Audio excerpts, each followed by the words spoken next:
सखी जन्मदिनस्य शुभाशयाः।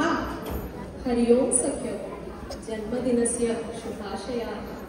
जन्मदिने किमपि विशेषम् आचरति किम्? धन्यास्मि सख्यो, अद्य मम पिता $1,000 उपायनरूपेण दत्तवान्। अहो, भवत्याः भाग्यं। सत्यं, भवत्याः भाग्यमेव। नूतन वस्त्रं वा आभरणं वा न तु दूरवाणीं वा किं क्रीणासि? तत्र एव समस्या। का समस्या?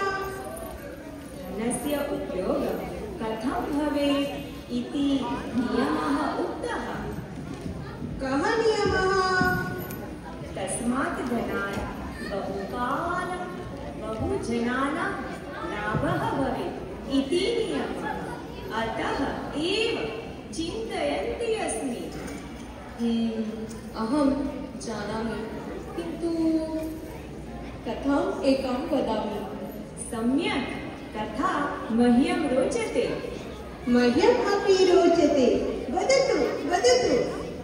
एकदा पार्वती, लक्ष्मी, सरस्वती च भूलोके मिलन्ति।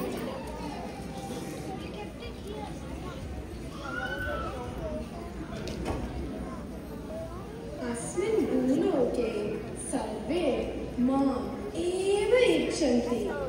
धनमेव प्राधान्यम्।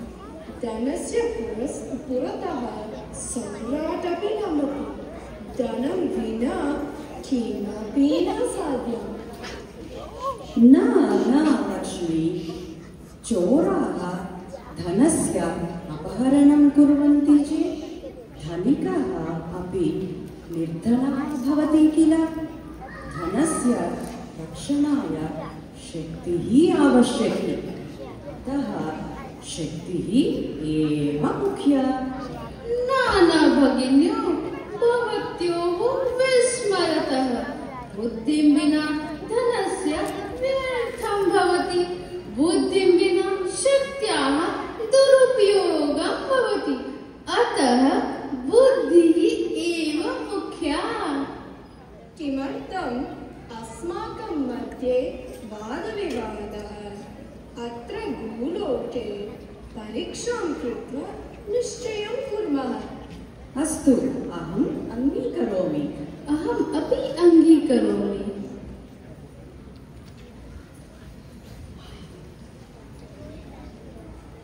हन्ता मम व्यापारे नष्टः जातः।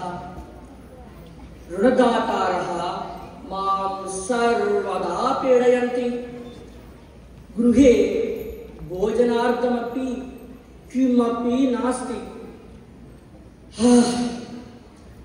किं करोमि?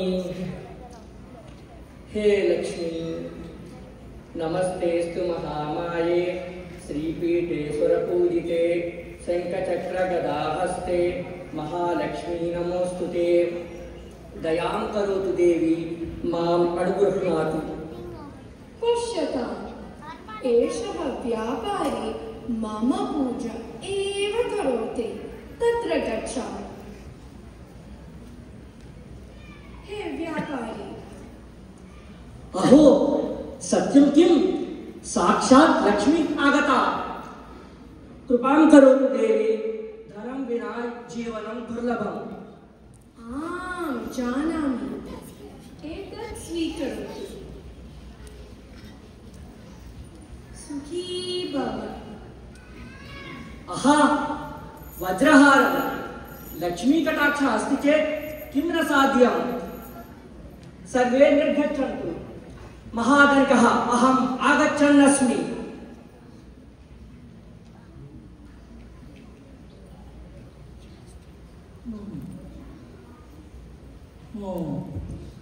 पूर्वं मल्लयुद्धविजेता आसम्, किन्तु अधुना गन्तुमपि शक्तिः नास्ति। दयां करोतु हे पार्वती, दयां करोतु। या देवी सर्वभूतेषु शक्तिरूपेण संस्थिता नमस्तस्यै नमस्तस्यै नमस्तस्यै नमो नमः। कृपां करोतु देवी माम् अनुगृह्णातु। पश्यतां भगिन्यौ, एषः मल्लयुद्धवीरः मम पूजाम् एव करोति। तत्र गच्छामि। हे वीरा। अहो आश्चर्यं, स्वप्नं पश्यामि किं?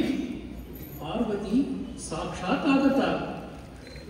कृपां करोतु देवी, शक्तिं विना जीवनं दुर्लभम्। आं जानामि, एतं दण्डं स्वीकरोतु। सुखी भव। आहा, शक्तिदण्डः। पार्वती कटाक्षः अस्ति चेत् किं न साध्यं। महावीरः आगच्छन् अस्मि, सर्वे निर्गच्छन्तु।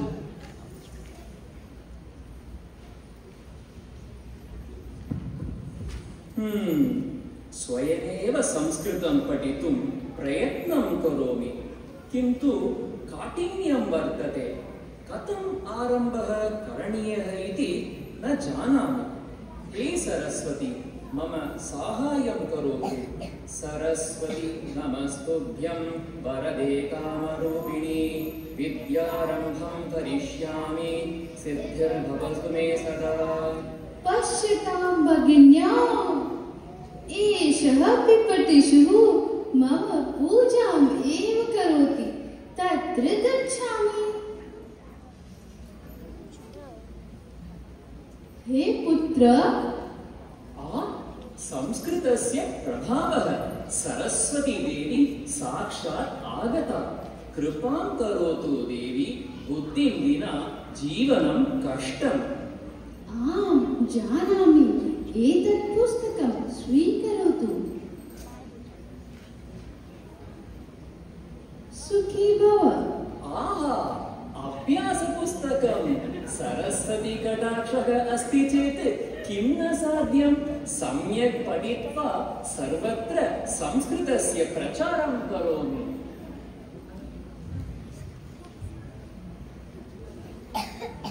अहो, धनेन को लाभः? ओहो, भवान् किं वदति? देवी, भवत्याः कृपया धनमस्ति, किन्तु धनस्य रक्षणाय शक्तिः आवश्यकी। अपि च मम दुर्बुद्ध्या कोऽपि मां न इच्छति।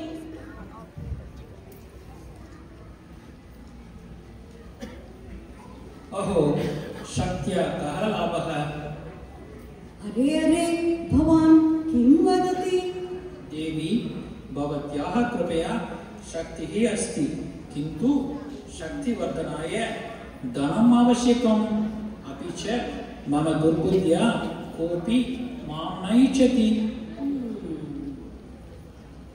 अहो, बुद्ध्या कः लाभः? किं भवान् अपि एवं वदति?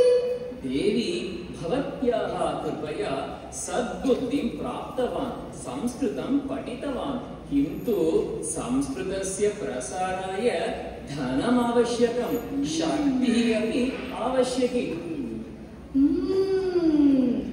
तर्हि धनस्य सदुपयोगाय भवत्योः अनुग्रहं मुख्यम्।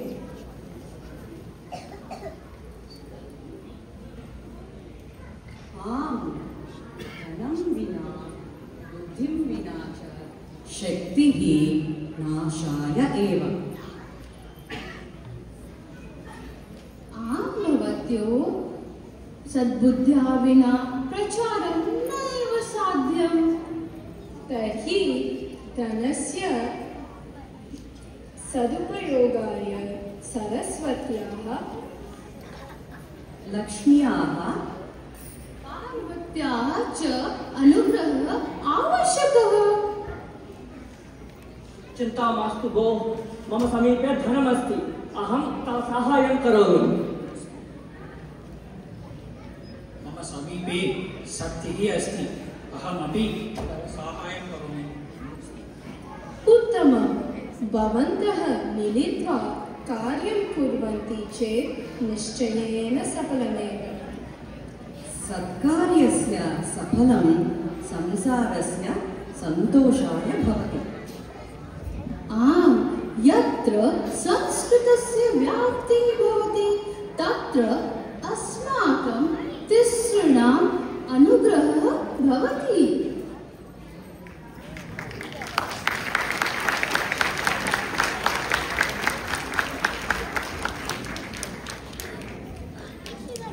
उत्तमा कथा। सखी, अधुना $1,000 किं करणीयम् इति ज्ञातं वा? आम्, देवीनाम् अनुग्रहेण मम समीपे बुद्धिः, शक्तिः, धनं च सन्ति। अपि च संस्कृतप्रचारेण संस्कृत्याः पोषणं भवति। तस्मात् सर्वे जनाः सदा सुखिनः भवन्ति। अतः संस्कृतभारती संस्थायै धनं ददामि। जयतु संस्कृतम्। जयतु संस्कृतम्।